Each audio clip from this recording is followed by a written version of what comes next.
주께서 친히 말씀하여 주시옵고 전하는 자와 듣는 자가 그 말씀을 듣고 행함으로 나아가는 귀한 시간 되게 하여 주시옵소서. 감사드리며 예수 그리스도의 이름으로 기도드립니다. 아멘. 네, 오늘 말씀은 11장 전체를 보아야 하나 시간 관계상 39절에서 44절까지만 읽었습니다. 이 땅에 어떤 사람도 스스로 풀 수 없는 묶임이 한 가지 있습니다. 바로 그것은 죽음입니다. 사단은 죽음이라는 무기를 가지고 사람들을 위협합니다. 그러나 우리가 진심으로 부활의 예수님을 만났다면 이젠 우리는 죽음의 묶임에서 자유로운 자가 되었다라는 것입니다. 죽은 나사로를 살리신 이야기는 우리 영유아부 아이들도 아는 말씀이죠. 그래서 이 오후 시간에 이 본문을 선택한 것이 조금은 위험스러워 보입니다. 잘 아는 이야기다 보니 졸려서 그냥 앉아 있다 갈 수 있기 때문입니다. 그럼에도 불구하고 오늘 말씀을 내게 일어나야 할 사건으로 붙들 수 있는 저 여러분 함께 되기를 소망합니다. 네, 마리아와 마르다는 급한데 더디 오시는 예수님입니다. 왜일까요? 첫 번째 함께 읽어보겠습니다. 예수님은 기다렸죠.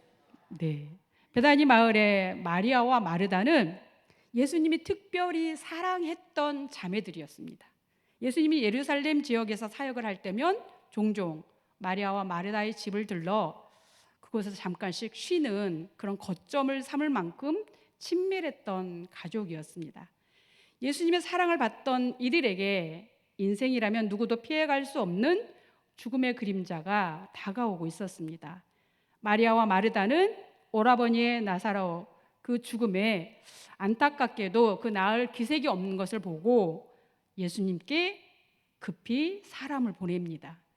그런데 무슨 일일까요? 예수님이 사랑했던 마리아와 마르다 가족의 이 시급한 문제 앞에 예수님이 즉각 반응하지 않는 것입니다. 11장 6절에 이렇게 기록되어져 있습니다. 나사로가 병들었다 함을 들으시고 그 계시던 곳에 이틀을 더 유하시고, 사랑하는 나사로가 병들었다 함을 들으시고 그 계시던 곳에 이틀이나 머물렀다 하십니다. 왜 예수님은 이 가족의 시급한 문제 앞에 이러한 선택을 하셨을까요? 아직 하나님의 때가 아니었기 때문입니다. 마리아와 마르다는 예수님이 빨리 와주시기를 얼마나 마음 졸이며 기다렸을까요? 우리도 시급한 문제를 만나면 중보기도를 요청하죠. 주님의 응답을 손꼽아서 기다리지 않습니까? 그럴 때마다 더딘 응답에 야속한 마음까지 들기도 합니다. 여러분, 하나님은 어떠실까요? 하나님은 우리가 만나는 문제를 통해 단지 그 문제만을 해결하시는 것으로 끝내지 않습니다. 하나님은 우리의 그 풍랑을 통로 삼아서 하나님의 뜻을 진행해 가십니다. 우리는 거기까지 생각하기보다 단지 지금 이 문제를 해결해 주시기를 원하는 것이죠. 그러니 문제를 놓고 기도할 때 해답이 더디 온다면 여러분, 우리가 생각해야 할 것이 있습니다. 하나님께서 뭔가 하실 일이 있으시구나. 이 믿음을 굳게 부여잡을 수 있기를 소망합니다. 예수님은 왜 이틀을 더 유하셨는가? 마리아와 마르다가 그렇게 원치 않았던 나사로의 죽음을 기다렸습니다. 17절 함께 보겠습니다. 예수께서 와서 보시니 나사로가 무덤에 죽은 지 이미 나흘이라. 한 절 더 보겠습니다. 39절입니다. 예수께서 이르시되 돌을 옮겨 놓으라 하시니 그 죽은 자의 누이 마르다가 이르되 주여, 죽은 지가 나흘이 되었음에 벌써 냄새가 나나이다. 나사로가 이미 죽어 무덤에 들어간 지 나흘이 지난 후에 예수님이 오셨습니다.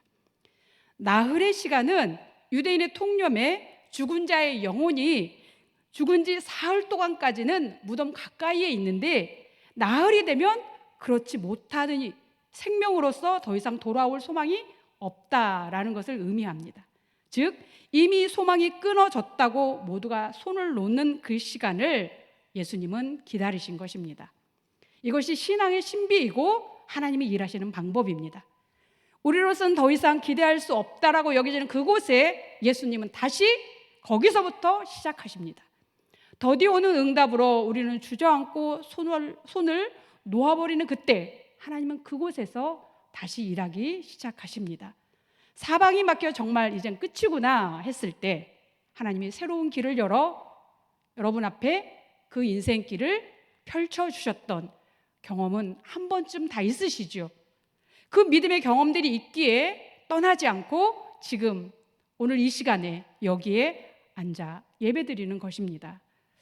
그 주님이 오늘도 저와 여러분의 문제를 통해 그 일을 하고 계시다는 이 믿음을 굳게 붙들고 살아내시길 간절히 소망합니다. 마리아와 마르다는 나사로의 죽음 앞에 손을 놓아버렸지만 예수님의 계획은 무엇이었는가? 죽음에 묶여 살아가는 모든 인간에게 그 권세를 깨뜨리고 영광을 취할 사건을 진행하고 계셨습니다.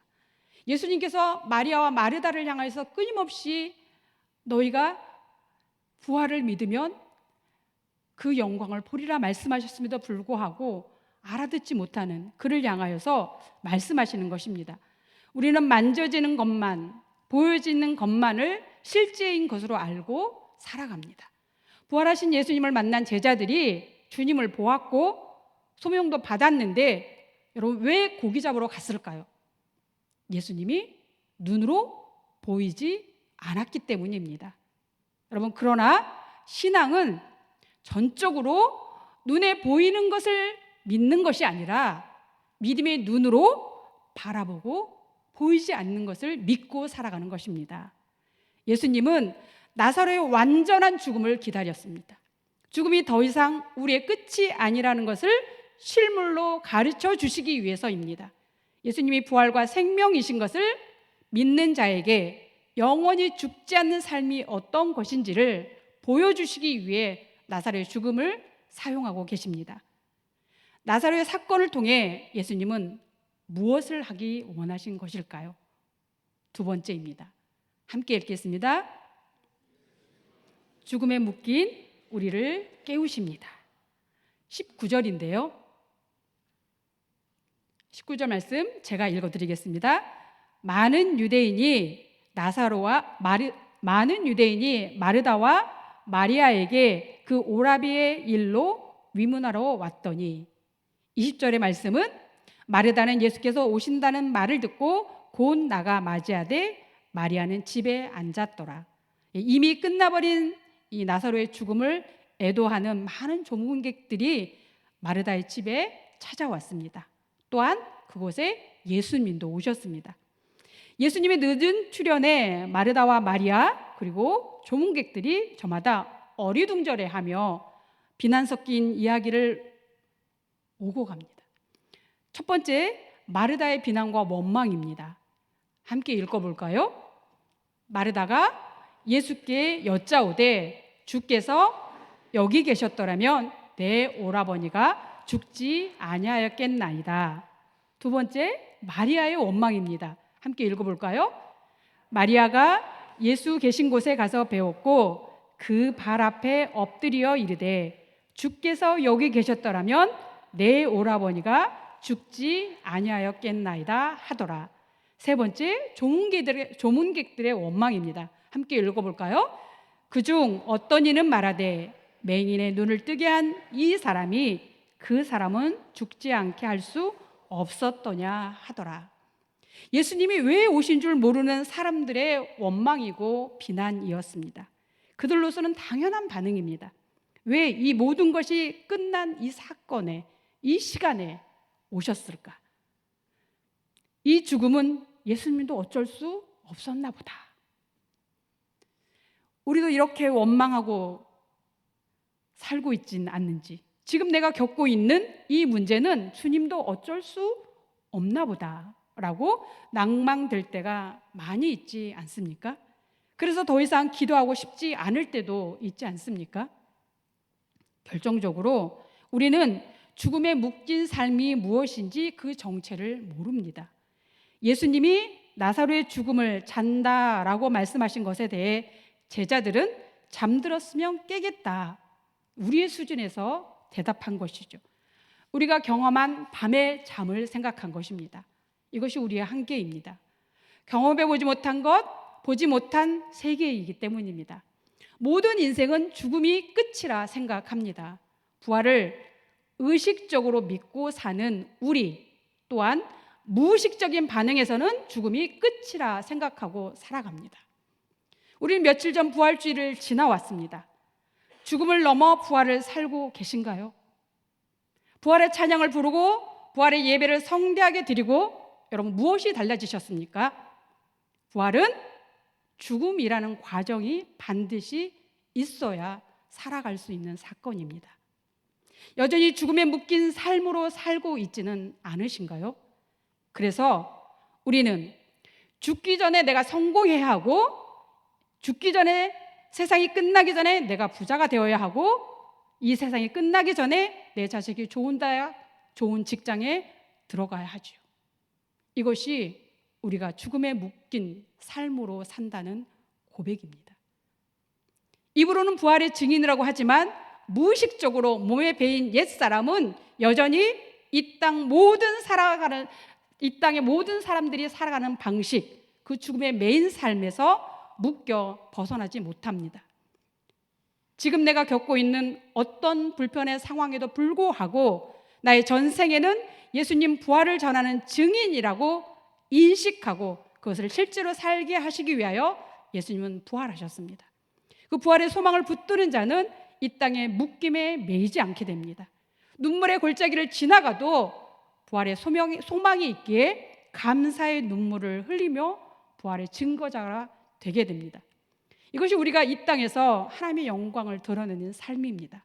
나사로의 죽음을 통해 사단이 묶고 있던 죽음의 사슬이 풀려 하나님의 영광을 드러내신 것처럼 우리의 옛사람의 죽음을 통해 하나님의 영광이 드러나게 될 것입니다. 그렇다면 부활은 어떻게 구체적으로 살아가는 것일까요? 세 번째입니다. 함께 읽겠습니다. 묶인 것이 풀려야 부활을 살아갈 수 있습니다. 부활이요 생명의 주인 되시는 예수님께서 마르다와 마리아와 그곳에 모인 모든 사람들에게 죽음 이후의 세계, 부활은 어떻게 사는 것인지를 직접 보여주십니다. 43절입니다. 제가 읽어드리겠습니다. 이 말씀을 하시고 큰 소리로 나사로야 나오라 부르시니, 예수님께서 죽어 나흘이 지난 나사로의 무덤 앞으로 죽음을 애도하고 있는 사람들을 이끌어 가셨고 그곳에서 큰 소리로 나사로를 부르십니다. 그러자 죽었다고 생각했던 나사로가 죽음을 뚫고 걸어 나왔습니다. 44절인데요. 죽은 자가 수족을 배로 동인 채로 나오는데 그 얼굴은 수건에 쌓여 있더라. 예수께서 이르시되 풀어놓아 다니게 하라 하시니라. 마치 잠에서 깨어난 것처럼 죽었던 자가 걸어 나왔습니다. 그 나온 모습이 어떠했는가? 죽은 자가 수족을 배로 동인 채로 나왔다 합니다. 그래서 예수님이 또다시 명령하십니다. 44절 함께 읽어보겠습니다. 죽은 자가 수족을 배로 동인 채로 나오는데 그 얼굴은 수건에 쌓였더라. 예수께서 이르시되 풀어놓아 다니게 하라 하시니라. 여러분, 나사로에 묶인 것을 나사로 스스로 풀 수 없었습니다. 그렇기에 예수님께서 풀어놓아 다니게 하라라고 명령하신 것입니다. 거기에 모인 어떤 사람이 풀어주었겠죠. 여기에 부활을 살아내는 원리가 숨겨져 있습니다. 어두운 동굴 죽음 속에서 있다 빛으로 부름받았으나 여전히 육체는 배로 동여져 있습니다. 묶여있는 모습 그대로입니다. 움직이려면 풀어주어야 합니다. 그런데 스스로 풀 수 없다는 것입니다. 우리도 예수님으로 인해 부활의 새 생명을 얻었지만 여전히 옛것들로 묶여진 채 살아갑니다. 이 묶임이 풀려야 부활을 살아내는 자유자가 될 수 있습니다. 여러분, 묶여있는 옛것들이 무엇입니까? 나는 돈에 묶여있지 않은가? 자식에 묶여있지 않은가? 권력에 묶여있지 않는가? 열등감에, 두려움에, 이 모든 것들에 우리는 조금씩 묶여서 살아갑니다. 실제적인 예를 들어본다면 우리는 마음에 맞는 사람들끼리 모여 함께 있는 걸 좋아합니다. 부딪히는 사람과 일도 같이 안 하고 싶죠. 옆에 있는 것도 원하지 않죠. 그런데 여러분, 부딪히는 그 사람이 여러분의 묶임을 풀어줄 사람입니다. 왜 부딪힙니까?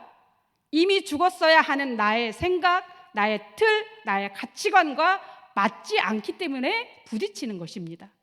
부딪힘이 있을 때 피하고 안 보면 되죠. 그런데 그렇게 하면 내게 묶여있는 원인이 무엇인지 모릅니다. 그럴 때 기도해야 합니다. 주님, 저 김 집사, 저 이 권사, 저 김장로, 저 싫어요. 왜 자꾸 나와 만나게 하세요? 주님, 제발 피해가게 해주세요.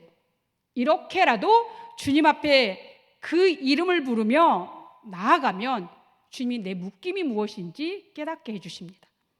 우리는 미우면 우리의 기도 가운데 그의 이름 부르는 것도 원하지 않습니다. 그러나 아니라는 것이죠. 부활의 삶을 살고자 한다면 그 이름을 먼저 불러 기도할 수 있기를 소망합니다. 이것이 부활의 생명으로 사는 것이기 때문입니다. 죽음에 묶여 사는 세상 사람들은 피하고 안 보면 그만입니다. 그러나 우리는 모든 사람과 화평을 이루는 부활의 생명으로 부름받은 자이기 때문에 기도해야 합니다. 여러분, 우리가 부활의 생명으로 어느 누구에게도 매이지 않고 자유로울 수 있도록 그 묶임을 풀어줄 수 있는 사람, 지금 부딪히고 있는 바로 그 사람입니다. 그러니 미운 존재가 아니라 그는 내게 영적으로 가장 귀한 존재이고 내가 부활의 생명을 살 수 있도록 이끌어주는 사람입니다. 이것이 인정되어야 하고 이 묶임을 푸는 숙제를 풀 때 어디에도 묶이지 않는 부활의 생명, 그 자유함을 누리며 살아갈 수 있습니다. 부활의 생명을 보고 들었어도 여러분, 살아가는 모습은 각자입니다. 나사로의 다시 살아남을 본 많은 사람들이 어떻게 살았는가? 세 부류의 사람들이 있다라고 이야기하는데요. 45절입니다. 함께 읽어보겠습니다.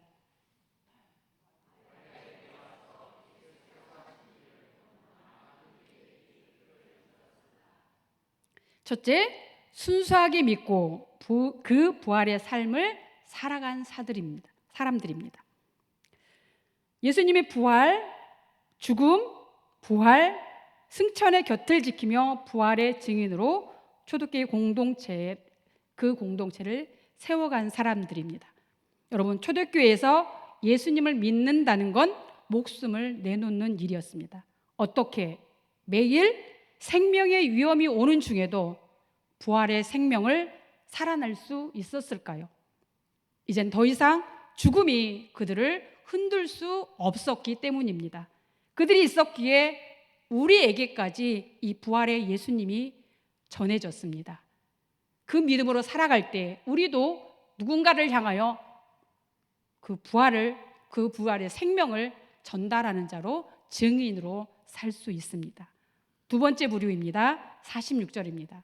함께 읽겠습니다. 그 중에 어떤 자는 바리새인들에게 가서 예수께서 하신 일을 알리니라. 두 번째 부류는 알리고 믿음의 대열에 끼지 못하는 사람도 있다라는 것입니다. 그 사건을 보았습니다. 그리고 입으로 알렸습니다. 그러나 자신은 믿지 않았습니다. 다시 돌아가 무엇을 입을까, 무엇을 먹을까, 어느 자리로 이동할까 변함없이 보이는 세상에 충실한 사람들입니다. 혹시 내가 이 대열에 살고 있지 않나 우리는 생각해 보아야 할 것입니다. 세 번째 부류의 사람인데요. 49절입니다. 함께 읽겠습니다. 그 중에 한 사람이 그 해의 대제사장인 가야바가 그들에게 말하되 너희가 아무것도 알지 못하는도다. 50절입니다.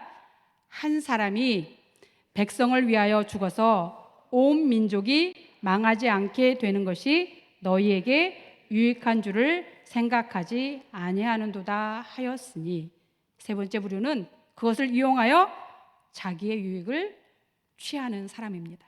바리새인, 대제사장, 그들은 종교 지도자리였습니다.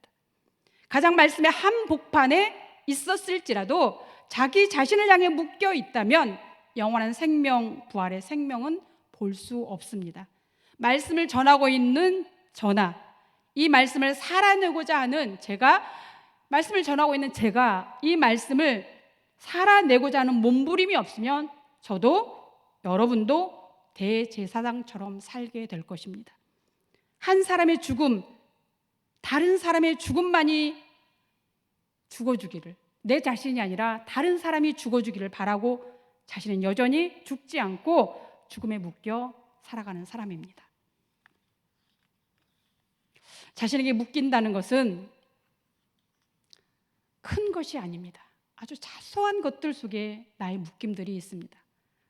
제가 한 가지 일례를 들자면, 고집 피우는 생활 습관, 좋은 말로 좀 독특하다, 좀 신념 있다, 그런 이야기를 들어보신 적이 있으신가요? 그러나 대부분 옛사람의 성격이라면 그것이 묶여 있는 것입니다. 신앙 안에선 예수 외에 그 어떤 것도 다 버릴 수 있어야 합니다. 이런 경우를 제가 보았습니다. 교회에서 무대 세팅을 하는데 십자가를 가운데 놓느냐 옆으로 놓느냐 서로 의견이 다를 수 있죠.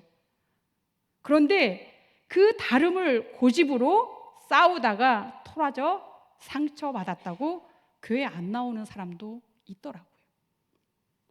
여러분, 그것이 자기 고집, 그 고집에 묶인 것입니다. 우리는 예수님 외에 그 어떤 것도 바꿀 수 있는 유연함이 우리 안에 있어야 하고, 그것이 부활을 사는 자의 삶입니다. 부활의 기쁨을 지금 여기서 우리는 누리며 살아야 합니다. 그래서 이렇게 서로 고백했으면 좋겠습니다. 네, 옆 사람과 함께 고백하는 거예요. 나의 묶인 것을 풀어주십시오.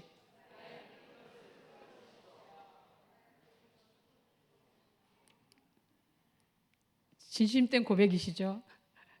이 고백은 다른 말로 하자면 내가 잘 죽겠습니다 입니다.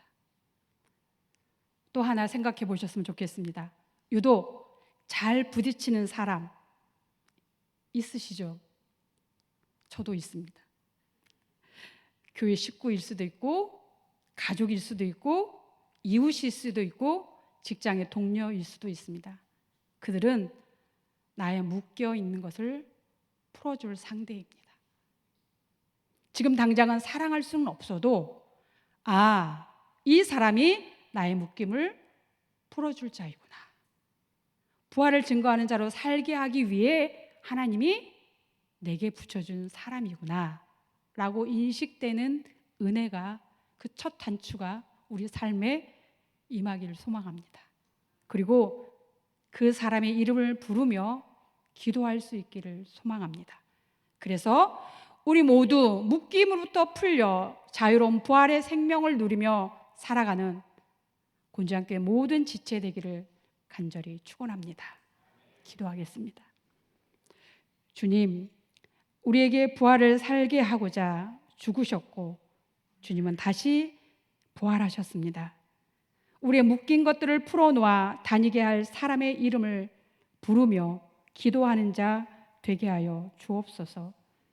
나의 옛사람을 잘 죽이고 부활의 생명을 살아가도록 성령 하나님 우리를 이끌어 주옵소서. 감사드리며 예수 그리스도의 이름으로 기도드립니다. 아멘.